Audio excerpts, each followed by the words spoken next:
beneath the flowers for a couple of hours on a beautiful day. Et bien salut à tous les fans de Dragon Ball, c'est Trunks Review. Aujourd'hui on se retrouve pour un nouveau concept de vidéo sur la chaîne appelé les incohérences. Le principe de cette série est simple, je vais vous présenter des incohérences sur la saga Dragon Ball.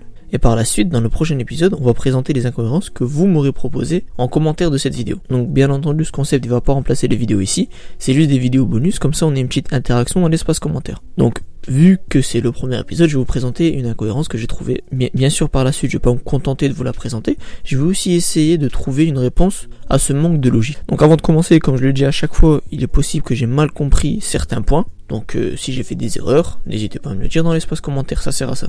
Donc pour cette incohérence, on va parler d'aura et plus précisément de détection de celle-ci. Comme vous le savez sûrement, une grande partie des personnages peuvent détecter les énergies de n'importe quel combattant sans détecteur. Et ça depuis un certain bout de temps. Et de ce point-là en découle une certaine incohérence que je vais vous expliquer et vous allez vite comprendre. Donc souvenez-vous la première fois que l'on voit Goku se transformer en Super Saiyan 3. Tout le monde avait ressenti son énergie, même Gohan qui était au royaume des dieux Kaio à ce moment-là. Et en plus de ça, après que Goku se transforme, il nous dit qu'il n'est pas habitué à cette transformation. Qu'est-ce qu'on peut en déduire? On peut en déduire que c'est pas la première fois qu'il s'est transformé face à Boo. Ça y a personne qui peut nous dire aujourd'hui que la première fois que Goku se transforme en Super Saiyan 3, c'est face à Boo. Il s'est transformé bien avant sur la planète de Kaio. Et vu que c'est pas la première fois qu'il s'est transformé, et vu que je vous ai dit avant que tout le monde avait détecté son énergie, normalement là peut-être vous commencez à avoir un peu le lien de ce que je veux en venir. Donc si c'est pas la première fois, alors pourquoi personne sur Terre n'avait ressenti sa transformation lors de son entraînement, c'est-à-dire la toute première fois où il a débloqué le Super Saiyan 3 chez Maître Kaio. Donc la cohérence elle est là. Au départ je m'étais dit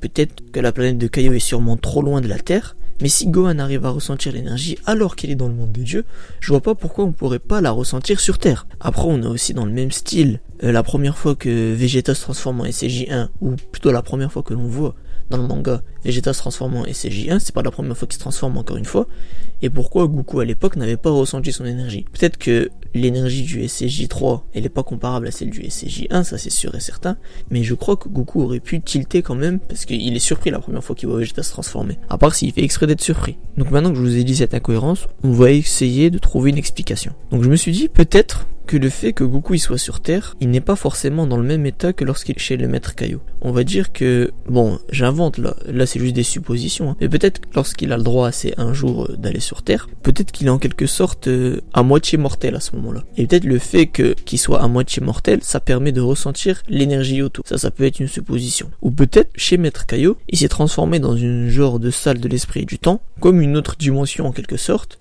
Et c'est pour ça que personne n'avait ressenti son énergie. Mais après, honnêtement, je vois pas vraiment une réelle explication. Je vous laisse la parole dans l'espace commentaire pour me dire, vous, quelle est, selon vous, votre explication. Ou même, selon vous, peut-être que c'est simplement une incohérence et on n'a pas forcément d'explication, parce que si c'est une incohérence ou un manque de logique, ben on va pas essayer de chercher une explication au détriment de l'histoire originale. Donc c'est sur ce point que je voulais discuter aujourd'hui avec vous. Comme vous avez pu le voir, j'ai pas voulu parler d'incohérences que tout le monde connaît, genre comment ça se fait qu'il y a des chiens qui partent dans Dragon Ball, ou comment ça se fait qu'ils utilisent pas le Mafuba, plein de petites incohérences comme ça que j'ai vu que tout le monde en avait parlé et je voyais pas l'intérêt de faire une vidéo dessus pour en reparler, ça n'avait pas de sens. Celle que je vous ai présentée, c'est une que j'avais remarquée depuis que je suis tout petit lorsque j'ai lu les livres de Dragon Ball, donc je crois pas que vous pouvez la retrouver sur internet, j'ai pas cherché par contre, hein. Mais j'ai jamais vu dans les forums ou des choses comme ça une personne en parler, donc peut-être c'est la première fois que vous l'écoutez, hein. Donc j'ai essayé d'être original, j'espère que vous avez apprécié la vidéo et ce nouveau concept. Comme je l'ai dit au début, vous inquiétez pas, ça va pas remplacer le concept des vidéos ici. Avant de finir la vidéo, je voudrais vous parler rapidement d'une chaîne d'un ami youtubeur, Amiral Ozaru, qui fait lui aussi des vidéos sur Dragon Ball et sur d'autres mangas. J'ai beaucoup apprécié son univers, il m'a contacté un petit peu sur Twitter, on a parlé ensemble et je l'ai trouvé plutôt sympa, donc n'hésitez pas à aller faire un petit tour sur sa chaîne, le lien il est dans la description comme d'habitude. Et sur ce, moi je vous dis à la prochaine pour de nouvelles vidéos. Ciao.